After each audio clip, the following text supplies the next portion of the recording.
24 জুলাই আগস্টে সংগঠিত হত্যাযজ্ঞের ঘটনায় ওবায়দুল কাদের, মোহাম্মদ আলী আরাফাত সহ 7 জনের বিরুদ্ধে গ্রেপ্তারি পরোয়ানা জারি করেছে আন্তর্জাতিক অপরাধ ট্রাইব্যুনাল।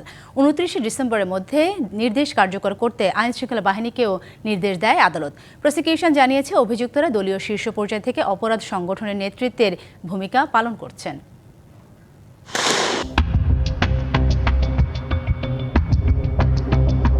কোটা সংস্কার আন্দোলনে দেশ যখন উত্তাল, তখন তা ঠেকাতে আওয়ামী লীগ সরকার ও সরকারি দলের নেতাকর্মীরা মাঠে নামে।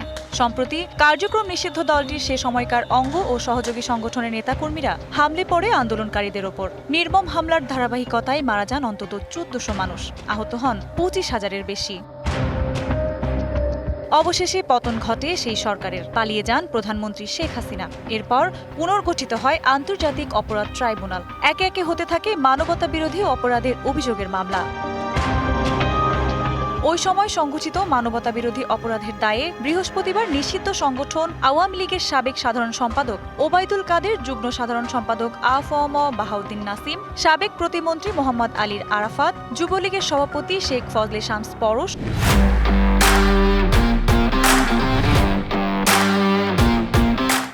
ও সাধারণ সম্পাদক সেক্রেটারি মাইনুল হোসেন খান নিখিল, নিষিদ্ধ ছাত্রলীগের সভাপতি সাদ্দাম হোসেন ও সাধারণ সম্পাদক শেখ ওয়ালি আসিফ ইনানের বিরুদ্ধে আনুষ্ঠানিক অভিযোগ দায়ের করে রাষ্ট্রপক্ষ।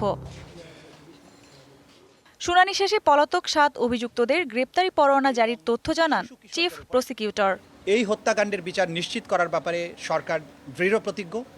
সেই বিচার নিশ্চিত করার যে ধাপ, সেই তদন্তের ধাপগুলো অতিক্রম করে আজকে যেহেতু ফর্মাল তদন্ত রিপোর্ট এসছে এবং এরপরে আনুষ্ঠানিকভাবে অভিযোগ তাদের বিরুদ্ধে দাখিল করা হয়েছে, আমরা দৃঢ় প্রতিজ্ঞ শেষ দিন পর্যন্ত সকল আসামির বিচার এবং তাদের যে প্রাপ্য সেটা নিশ্চিত করতে আমরা কাজ করব।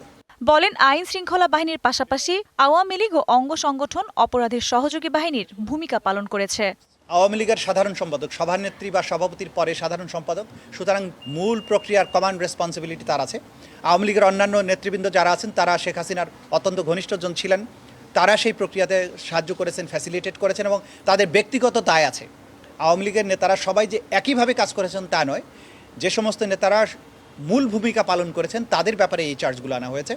আসামিরা আত্মসমর্পণ না করলে তাদের অনুপস্থিতিতেই আইনজীবী নিয়োগ দিয়ে বিচার এগিয়ে নেওয়া হবে। নিষ্ঠুরতা চালানোর ব্যাপারে তাদের ভূমিকা সর্বজন বিদিত। সঞ্জিদা হক, ডিবিসি নিউজ, ঢাকা।